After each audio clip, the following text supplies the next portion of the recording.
So I wanted to come and talk about something. Recently, I've gotten into this artist called SZA, and I really like their music. I feel like it's beautiful. At first, when I think the first song I ever heard from them was Teen Spirit, and I was super into it. I heard High Power with SZA and Kendrick Lamar, and I really like that song as well. And then I believe SZA is also featured on a song with Kendrick called "The Spiteful Chant." And I really just got into their album Z, and I was just, I was feeling it. And obviously, like, SZA is a beautiful ass person. When I would see videos of them or just pictures of them, I would be like, ugh, so gorgeous. And it wasn't just that they had giant beautiful hair. It was also because, like, I just felt like if I was ever gonna be a thin black girl, that's what the fuck I wanted to look like. You feel me? I wanted to have a giant afro. I wanted to be like just looking super sensual. Like, that's what I feel about SZA. Just a sensual looking person, just looking like they have like so much to say, so much to contribute. And I feel like a lot of their photo shoots are just really interesting. They have one where they're working in a community garden and they just look so flawless, but then they're also, like, doing permaculture work, and I feel like that's really interesting for photo shoot idea. And I really just appreciated their vision and all of the ways that they were, existing. And I found myself online, and I caught a glimpse of an article that was talking about how SZA has fake freckles, and how her hair isn't it isn't real. And I was looking at their videos, and I was just like, I was loving them. And I'm not gonna lie, whenever I see like a black woman with like a lot of hair, I'm not gonna lie, I grill the fuck out of it, and not out of hate, and not out of like mistrust or unbelievability or anything like that. It's more so like I want my hair like that, so I want to just grill it. Also, how often do we see black hair for real, and in such a abundance, and in such a way that is just like really captivating. And so when I read that, I'm not gonna lie, I was messy. I was reading the articles. I was like, ooh, and I saw a lot of people were trying to figure out where she got the hair from, and they weren't really pressed about her hair being fake. They were more pressed about the fact that she had never offered a vendor or anybody to hook them up, because fake or not, that hair was on point. Usually when people are talking about your hair is fake, they're not loving on it. They're too busy like trying to tear you down for the fact that you put something in your head that doesn't look real. But her hair looks sickening, so people really weren't like hating on it.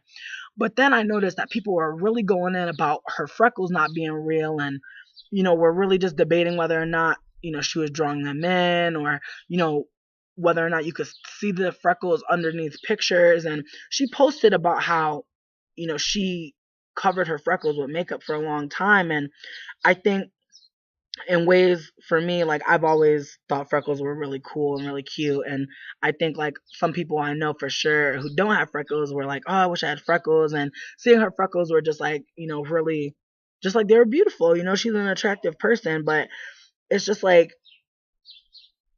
reading all of those comments about how her hair wasn't real, about how her freckles weren't real, and about how people were like challenging some of the lyrics for, like critiquing the lyrics because in interviews she said things that seemingly conflicted. I was like, damn. Can she live? Like, can she live? And I know that, like, it being in the spotlight, people feel entitled to information about you. People feel entitled to know all the things about you that might make them not want to fuck with you. And being a brown skinned black woman with hair that is like enviable, you know what I mean? People are like out here like, where the fuck did you get that straight kinky from? I think that's just like, it's interesting, but it also reminds me of what it's like to be invalidated as a black female bodied person, to get your hair together, to get your looks together, so that you can like navigate the world seemingly more easy, and having people invalidate your personhood by asking you what about you is real and what about you is fake. And notice, we don't go up to people and ask them, is your personality fake? You know what I mean? When we like them too much, or when we're interested in someone, we don't ask people to reveal the fakeness or the disingenuous natures of like things that aren't tangible. But when it comes down to like black women, black female body, or black female identified people's bodies, there's really this disbelief and this need to know the truth, this need to find out, what's real and what's not. And even with these long ass braids in, I was getting asked all types of questions. Another woman of color asked me, is your hair real? And no tea, no shade. My roots are probably like a black cherry. As you can see, there's some pink in there too, because I was trying to do something, girl. And I ended up just putting my braids in, and it ended up looking sickening, so I wasn't really tripping about it. But, I feel like if if you really to the trained weave eye, you would know this is not my hair.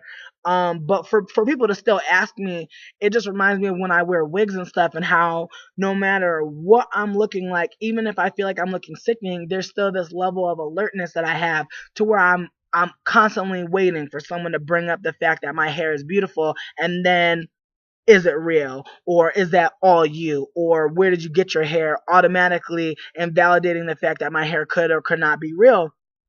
And while it doesn't bother me on a level where it's like, I'm yelling at people or I'm fighting with people, it used to, and now at this point I'm a little bit better at navigating that. But it's still like, there is a war on black female body people's bodies. Like, people really don't want us to excel or shine in a way, or look too good, because then they start to question, why they have all this anti-blackness or anti-black womanhood hate and shit like that. And I feel like with SZA, despite the fact that her hair isn't quote unquote really growing out of her head, it doesn't take away from the fact that this person as an artist is refreshing as fuck. And that, like, as a brown skinned woman of color, I want her to win. I want her to do good and, be able to make her own dreams come true with her natural talent. But it just sucks that, like, Lady Gaga can put on a fucking little Party City wig and have someone edit that shit, and people really just suspend their own belief to believe that this white woman has natural hair or has this naturally and all this shit, despite the fact that she's open about wearing weaves and wigs. But the fact that there's no one out there targeting white women, asking them if their hair is real. It's very rare that I really encounter someone asking me, and when I ask them, do you ask white women if their hair is real? Do they say yes? Because people believe that white women have the ability to have all different types of hair, because there's so much visibility for white women. White women can exist in so many different ways, that for black women, if your hair is not an afro or braids, and even if it's braids or even if it's an afro, but any kind of hair, people got to ask you, is it real? Is it yours?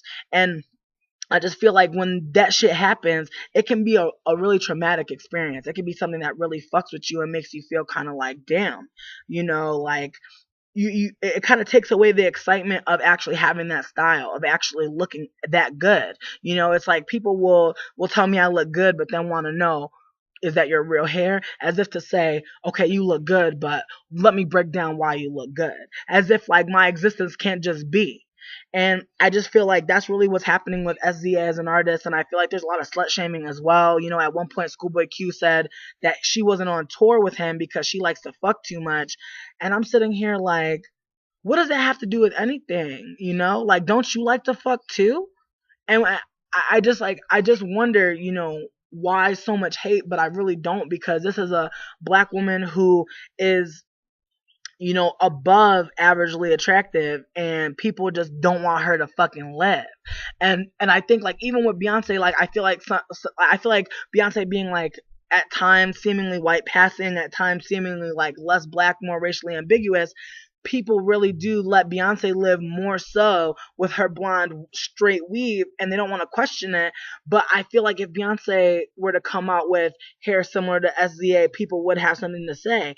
And I think less so than SZA, but I think at the same time, people are willing to suspend their belief for Beyonce because she does follow, I think, Eurocentric beauty standards to a level that people are just more comfortable with than SZA, who is wearing their hair, no matter the fact that it's fake, her texture is not giving you fucking Eurocentric realness. And I feel like that's also the problem, is that her natural look too nice. You feel me? And that's why people are like, well, it's not her real natural, and getting all mad.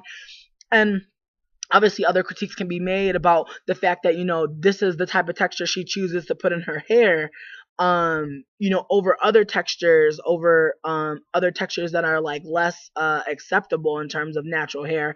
But I think at the same time, the fact that this person exists and visibly is wearing a hairstyle that is like, less Eurocentric, and more, more black, and more and even black like encompasses so many different hair textures and types. I think that visibility of blackness, it does irk people, it does make people feel some type of way. So with that being said, I want to hear your thoughts on SZA. I want to hear your thoughts on the slut shaming behind her. I want to hear what you guys have to say about her as a whole artist, because I feel like a lot of people are nitpicking the fact that there are things about her that are not genuine or real, when I feel like, how many artists can you say have told you everything about their life, have disclosed everything? For all you know, one of your favorite artists who's a dude might be having a fucking weave, might be having a toupee, and would that change their music for you? Would that make their music uh less good, or less well made? Probably not. But you know I feel like, the misogynoir, the anti-blackness against black women is just so great that people really will take away from her actual talent and try and make it a debate about whether or not she's a real person based on her hair. Um, and that's obviously fucked up. But please post your thoughts. Thank you guys for watching. Bye. Featured on a song with Kendrick called "The Spiteful Chant." And I really just got into their album Z, and I was just, I was feeling it. And obviously, like, SZA is a beautiful ass person. When I felt like if I was ever gonna be a thin black girl, that's what the fuck I wanted to look like. You feel me? I wanted to have a giant afro. I wanted to be like just looking super sensual. Like, that's what I feel about SZA. Just a sensual looking person. Just looking like, when I would see videos of them or just pictures of them, I would be like, ugh, so gorgeous. And it wasn't just that they had giant, beautiful hair. It was also because, like, so I wanted to come and talk about something. Recently, I've gotten into this artist called SZA, and I really like their music. I feel like it's beautiful. At first, when I think the first song I ever heard from them was Teen Spirit, and I was super into it. I heard High Power with SZA and Kendrick Lamar, and I really like that song as well. And then I believe SZA is also